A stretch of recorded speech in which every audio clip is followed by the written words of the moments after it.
तो चलिए बिना किसी देरी के शुरू करते हैं।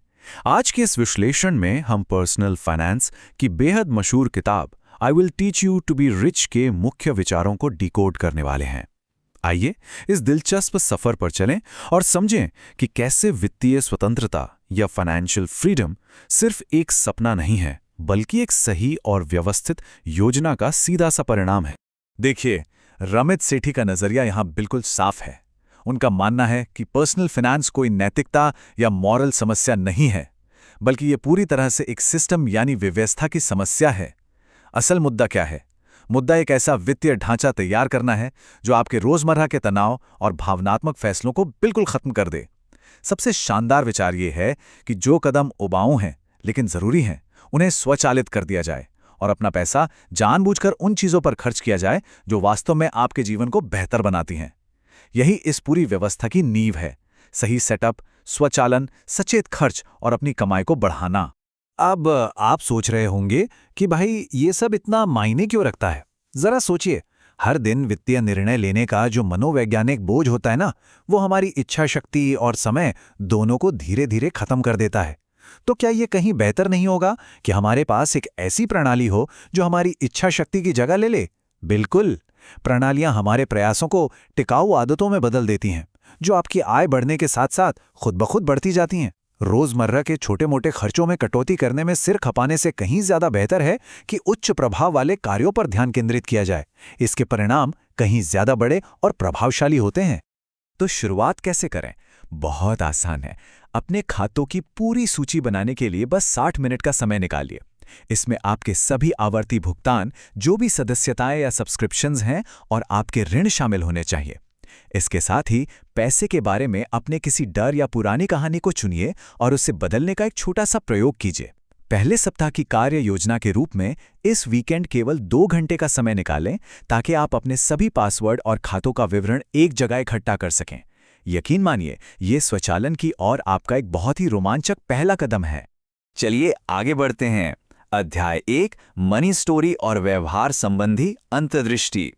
ये अध्याय हमें छोटी छोटी जीतों यानी माइक्रो विन्स की ताकत समझाता है। उदाहरण के लिए, किसी आवर्ती भुगतान को स्वचालित करना या किसी जरूरी वित्तीय कार्य के लिए अपने कैलेंडर में रिमाइंडर सेट करना, ये एक छोटी जीत है। ये छोटी जीतें कमाल का आत्मविश्वास बढ़ाती हैं और भविष्य की एक समृद्ध पहचान बनाने की ठोस नींव रखती हैं। इसके अलावा अपने मूल्यों और आदतों को स्पष्ट करने के लिए आप एक मनी मैनिफेस्टो भी बना सकते हैं। घबराइए मत, इसमें ज्यादा समय नहीं लगता। आप इसे बस करीब 90 मिनट में आसानी से पूरा कर सकते हैं। अब आते हैं अध्याय 2 पर, बैंकिंग संरचना। तो हमारा बैंकिंग सेटअप कैसा होना चाहिए? अनुशंसित संरचना बिल्कुल स्पष्टता और उद्देश्य पर केंद्रित है। इसमें आपकी आय और बिलों के लिए एक प्राथमिक चेकिंग खाता, विशिष्ट लक्ष्यों के लिए अलग अलग बचत खाते और निश्चित रूप से निवेश खाते शामिल होते हैं। इसे ऐसे समझिए, आपके वेतन का एक हिस्सा अपने आप बिलों में चला जाना चाहिए और दूसरा हिस्सा स्वचालित बचत में। और हाँ, यदि आपकी आमदनी अनियमित है, जैसे कि फ्रीलांसर्स की होती है, तो करों के लिए एक निश्चित प्रतिशत अलग रखना और आय में उतार चढ़ाव को संभालने के लिए एक बफर खाता रखना बहुत मददगार साबित होता है। इस पूरी व्यवस्था को समझने के लिए एक ही कागज पर अपने वर्तमान नकद प्रवाह का मानचित्र बनाना एक शानदार विचार है। आगे है अध्याय 3, क्रेडिट कार्ड बेसिक्स। देखिए, अगर पूरी जिम्मेदारी से इस्तेमाल किया जाए तो क्रेडिट कार्ड आपका एक बेहतरीन वित्तीय हथियार बन सकता है। इस भाग में कुछ बहुत ही असरदार स्क्रिप्ट्स दी गई हैं। मान लीजिए कभी आपके बिल में कोई गलत शुल्क या चार्ज दिख जाता है, तो आप इस आसान स्क्रिप्ट का उपयोग कर सकते हैं। नमस्ते, मैं इस शुल्क के बारे में बात करना चाहता हूं। मैं इसे नहीं पहचानता और इसकी समीक्षा करवाना चाहता हूं। इसी तरह अगर कभी लेट फीस लग जाए तो उसे हटाने के लिए विनम्रता से यह अनुरोध किया जा सकता है, मैं आपका बहुत पुराना ग्राहक हूं, तो क्या आप शिष्टाचार के तौर पर इस विलंब शुल्क को हटा सकते हैं? सच कहूं तो ये छोटे छोटे उपकरण बैंक के साथ आपके संवाद को बहुत आसान बना देते हैं। अब बात करते हैं ऋण या कर्ज चुकाने की। इसके लिए 2 मुख्य रणनीतियां हैं, एवलांच मेथड और स्नोबॉल मेथड। अगर हम गणित के हिसाब से देखें तो एवलांच मेथड सबसे तेज है, क्योंकि इसमें आप सबसे अधिक ब्याज दर वाले ऋण पर पहले हमला करते हैं। लेकिन मनोवैज्ञानिक रूप से देखा जाए तो स्नोबॉल मेथड अधिक प्रेरणादायक साबित हो सकता है। इसमें आप सबसे छोटी राशि का भुगतान पहले करते हैं, जिससे आपको जल्दी से आगे बढ़ने का सुखद एहसास होता है। ये पूरी तरह से आप पर निर्भर करता है कि आपको गणितीय तर्क ज्यादा प्रेरित करता है या फिर मनोवैज्ञानिक जीत। आपको पता है, लेनदारों के साथ बातचीत करना भी एक कला है। यहाँ दिए गए टेम्पलेट इसलिए इतने कारगर हैं क्योंकि वो गिड़गिड़ाने या मिन्नतें करने के बजाय ग्राहक प्रतिधारण, यानी बैंक आपको एक ग्राहक के रूप में खोना नहीं चाहता, इस बात पर निर्भर करते हैं।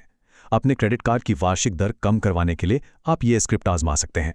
मैं इतने वर्षों से आपका ग्राहक हूं, मेरे पिछले अच्छे रिकॉर्ड को देखते हुए क्या कोई ऐसा रिटेंशन ऑफर है जो आप मुझे दे सकते हैं?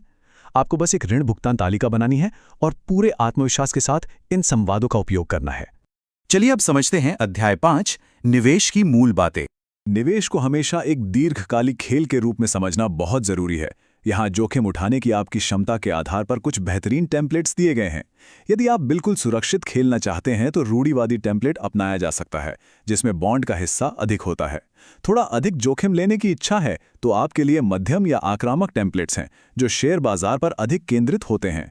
लेकिन इन सब में सबसे महत्वपूर्ण कदम क्या है? वो है कर लाभ वाले खाते खोलना और अपने मासिक निवेश को पूरी तरह से स्वचालित कर देना, ताकि बाजार के उतार चढ़ाव में आपकी भावनाएं आपके निवेश के आड़े बिल्कुल ना आए। आगे बढ़ते हैं अध्याय 6 की ओर, सचेत व्यय योजना। सच मानिए, ये वो हिस्सा है जहां बजटिंग वास्तव में मजेदार हो जाती है। ये योजना आपके बजट को दबाने या सीमित करने के बारे में बिल्कुल नहीं है, बल्कि यह पैसे के उद्देश्यपूर्ण आवंटन के बारे में है।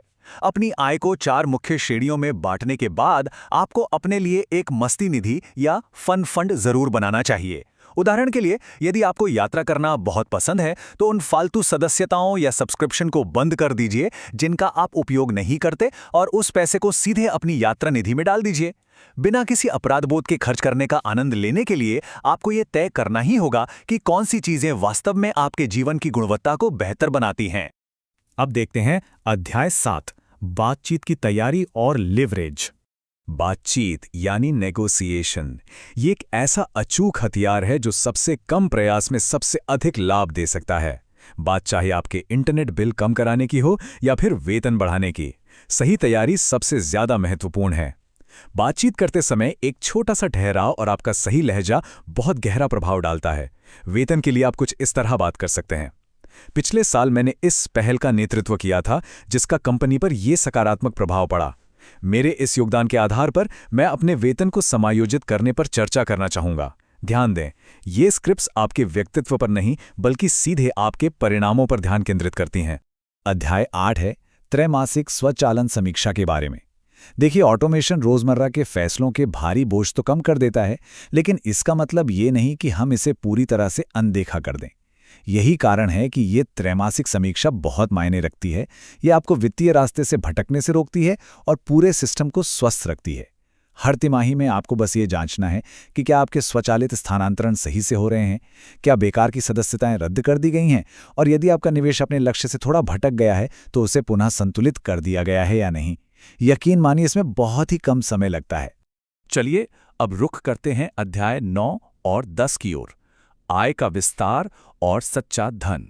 इस पूरी प्रक्रिया को जमीनी स्तर पर लागू करने के लिए एक शानदार 12 सप्ताह की स्टार्टर योजना दी गई है। सब कुछ एक ही दिन में करने के बजाय हर हफ्ते के लिए छोटे छोटे लक्ष्य तय किए गए हैं। पहले कुछ हफ्तों में हमारा पूरा ध्यान बुनियादी ढांचे को खड़ा करने पर होता है, जैसे अपने खाते स्थापित करना, बिलों का भुगतान स्वचालित करना और एक स्पष्ट बचत लक्ष्य बनाना। उसके बाद हम धीरे धीरे अपनी क्रेडिट रिपोर्ट प्राप्त करने और ऋण भुगतान को व्यवस्थित करने की ओर अपने कदम बढ़ाते हैं। फिर 7वें सप्ताह से हम बातचीत और आय बढ़ाने की दमदार रणनीतियों की ओर बढ़ते हैं। इसमें बिलों पर बातचीत करना, अतिरिक्त आय के नए अवसरों का परीक्षण करना और अंततः अपनी वेतन वार्ता की ठोस तैयारी करना शामिल है। और आप देखेंगे कि 12वें सप्ताह तक आपकी एक पूरी तरह से स्वचालित, तनाव मुक्त प्रणाली काम करने लगती है। उसके बाद हर साल सिर्फ कुछ वार्षिक जांच चौकियां रह जाती हैं, ताकि यह सुनिश्चित हो सके कि सब कुछ सही दिशा में चल रहा है। चीजों को एकदम व्यवस्थित रखने के लिए कुछ बेहतरीन उपकरण भी मौजूद हैं। अपने ऋणों को ट्रैक करने के लिए एक स्पष्ट तालिका बनाएं, बिल्कुल वैसे ही जैसे आप स्क्रीन पर देख सकते हैं। इस तरह की ऋण भुगतान तालिका से ये तस्वीर बिल्कुल साफ हो जाती है कि कुल कितनी राशि बकाया है, किस पर कितनी ब्याज दर लग रही है और सबसे पहले किसे चुकाना है। ये सब कुछ एक ही जगह पर देखकर अपनी प्राथमिकता तय करना बेहद आसान हो जाता है ना?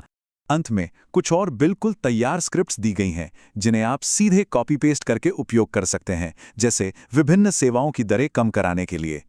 लेकिन इन सबसे बड़ी बात यह है कि ये पूरा कार्यक्रम सरल जरूर है, लेकिन इसका लाभ उठाने के लिए आपको शुरुआत करनी ही पड़ती है।